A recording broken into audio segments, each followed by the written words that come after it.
Argentina's economy grew more than expected in the first 3 months of the year, as spending, consumption and financial services rebounded. But energy imbalances and inflation concerns are causing some investors to be more cautious. Joining me on the phone to discuss his perspective is Harish Natarajan. Now, Harish, Argentine inflation is a constant challenge. Press reports say real inflation is around 25%, which is more than double the figure given by official sources. To help combat the problem, retailers in the country agreed to freeze prices this year for a period of time.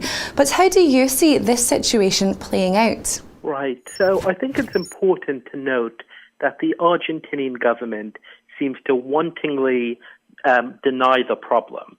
This has been shown on several levels. They've been, as you said and pointed out, they have manipulated economic statistics. They've already been sanctioned and censored by the International Monetary Fund for doing so. And at the same time, they've also tried, but ultimately failed to prevent other institutions from reporting economic data.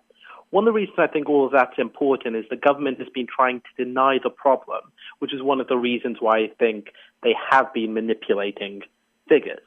So it's very interesting to try and understand what will then happen overall. And I think what's probably likely to occur is there's going to be mounting problems which create more and more issues for the Argentinian economy. For instance, they've already put price controls and price freezes in place. But at the same time, those companies and those retail outlets who have to abide by those price controls are seeing their costs increase all the time, in particular their labor costs. What's probably going to happen is they're going to have to cut workers, for instance, and cut output. You'll also see more and more shortages, and these problems will just increase over time. It's unclear what the government will then be able to do about it. But I think at some point they'll need to react, probably by increasing interest rates massively, probably by decreasing spending massively, though I suspect this will probably be left up to the next government rather than this one to deal with the reality of the situation. According to some Buenos Aires analysts, if the Argentine government does not manage to stabilise its energy balance, which is one of the main drains of US dollars, the ban on hard currency purchases, the barriers to imports and the growing obstacles to spend money overseas for Argentine travellers will continue and could worsen. But what do you think? I think certainly one of the major problems Argentina faces is that they have chronic shortages domestically of energy and need to import more and more of it.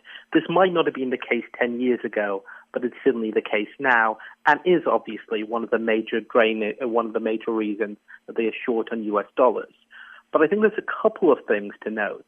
The first is that is not the only reason why the economy is suffering and struggling with dollar shortages. For instance, if you look at other sectors of the Argentinian economy, many are suffering because of lack of competitiveness.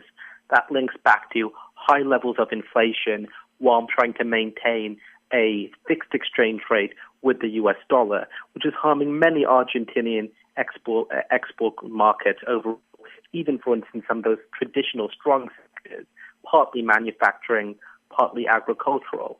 So it's obviously important that Argentina tries to deal with the energy deficit, but there are multiple other problems which we'll also try and face. Maybe one positive we can get out of this is that Argentina does seem to be moving to do something about the energy deficit.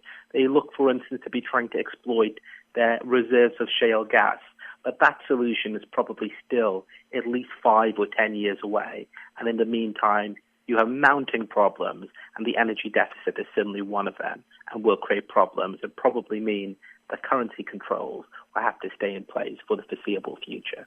Strict capital controls that limit the amount of foreign currency Argentines can purchase legally have fueled a parallel illegal market for dollars, where residents pay a steep premium for the US currency.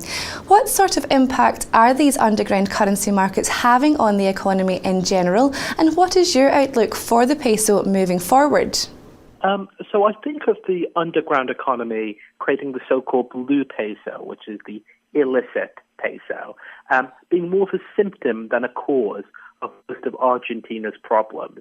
So I don't think its existence per se has huge negative consequences on the economy, except maybe increasing demand for Argentinian pesos at the official rate. But I think that's a fairly marginal problem overall. I think maybe the larger problem with it is still that you have a fixed exchange rate, which Argentina are unwilling and to some degree unable to let go of, which is the cause of both the illicit market for pesos and at the same and of many of Argentina's problems, like, for instance, their capital controls.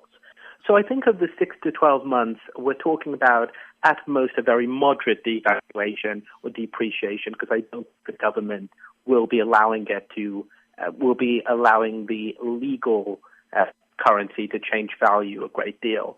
It's much harder to predict what's going to happen with the shadow rating.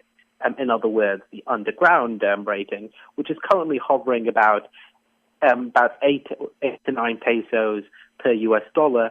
That will probably over time increase slightly. Over the next 6 months, you might be looking at it hitting 10 as it has previously. But I think the normal peso or the official peso US dollar exchange rate will stay more or less constant, at least for the next 6 to 12 months, because the government will be unwilling to allow it to move. Harish, thank you so much for chatting to us today. Well, that's all from me for just now, but later I'll be bringing an economic update on Greece, so please do click back for that. Goodbye for now.